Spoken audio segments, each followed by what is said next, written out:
Rice star एक सुनसान रास्ते से दूसरे गांव के लिए जा रहा था। अचानक से उसके सामने एक ट्रक आ जाती है कि राइस स्टार अपनी बाइक दाएं की ओर मुड़ा लेता है। उसकी तेज स्पीड होने की वजह से उसका संतुलन बिगड़ जाता है। वो पेड़ से बचते बचाते वो गलती से एक गांव में घुस जाता है। तभी 7 बज जाते हैं। धीरे धीरे अंधेरा हो रहा था, पर उस गांव में घंटी की आवाज गूंजने लगती है। अलग अलग आवाजें आने लगती हैं। थोड़ी देर में वहां अफरा तफरी मच जाती है। लोग इधर उधर भाग रहे थे। दरअसल लोग अपने अपने घर में जा रहे थे। सभी के हाथ पैर कांप रहे थे। लोगों के चेहरे पर अलग ही चिंता थी। फिर राइस स्टार गांव में और घुसता जाता है।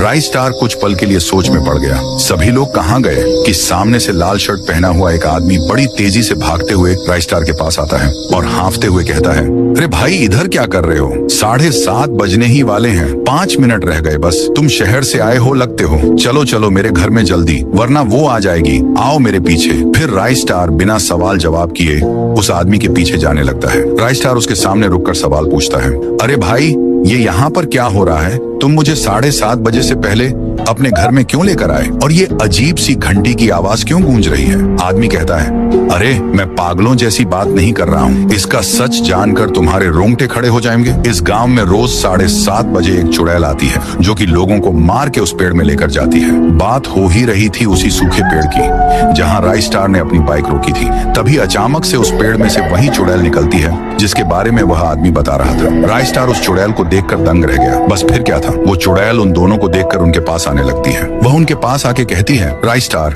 ओ राइस स्टार, जरा बाहर तो आना। मैं तुम्हारी बहन जैसी हूँ ना, मुझसे डरो मत। आओ बाहर। 1 मिनट, तुम्हें मेरा नाम कैसे पता है? मैं तो तुमसे पहली बार ही मिला हूँ। अरे इसके मुंह मत लगो, इसको सारे लोगों के नाम पता है। ये खतरनाक भूतनी है। इतना कहते ही वो चुड़ैल वहाँ से तेजी से जाने लगी और वहीं पास के दूसरे पेड़ के पास जाकर रुक गई। फिर राइस स्टार सवाल पूछता है, मुझे एक बात बताओ, ये भूतनी लोगों को क्यों मारती है और ये पेड़ में आई कैसे? इस चुड़ैल में बहुत गुस्सा था। ये कब से होने लगा? फिर आदमी बोलता है, बताना तो नहीं चाहिए, पर तुम अच्छे और नेक इंसान लगते हो करके मैं तुम्हें बता रहा हूँ। ये 10 साल पुरानी कहानी है। इस गांव में रहते थे गुड़िया और उसके पप्पा। उन्होंने गांव के सरपंच से पैसे लिए थे। बस इतना क्या था, सरपंच ने गुड़िया के पप्पा को उसी सूखे पेड़ पर उल्टा टांगा और गुड़िया के सामने बड़ी सी चाकू से पहले उसके पैर की चमड़ी उधेड़ दी। उसके बाद अंत में उसका सिर ही धड़ से अलग कर दिया। फिर उस क्रूर सरपंच ने गुड़िया को भी नहीं बख्शा। उसको कर्जदार की बेटी बोलकर गांव से धक्के मारा कर निकाल दिया गया और उसने भी ब्रिज से कूदकर अपनी जान ले ली। उसके बाद उसकी आत्मा उसमें से निकलकर उसी सूखे पेड़ में गई जहां पर उसके पप्पा को टांग कर मारा गया था। उसके बाद क्या था, वो एक लड़की के बदन में घुसकर वो अपनी साइकिल में बैठकर उस सरपंच को पूरे गांव में घसीटते हुए सूखे पेड़ में लेकर चली गई। उस पेड़ में सरपंच के हाथ, पैर, सिर, पेट सब उगाए।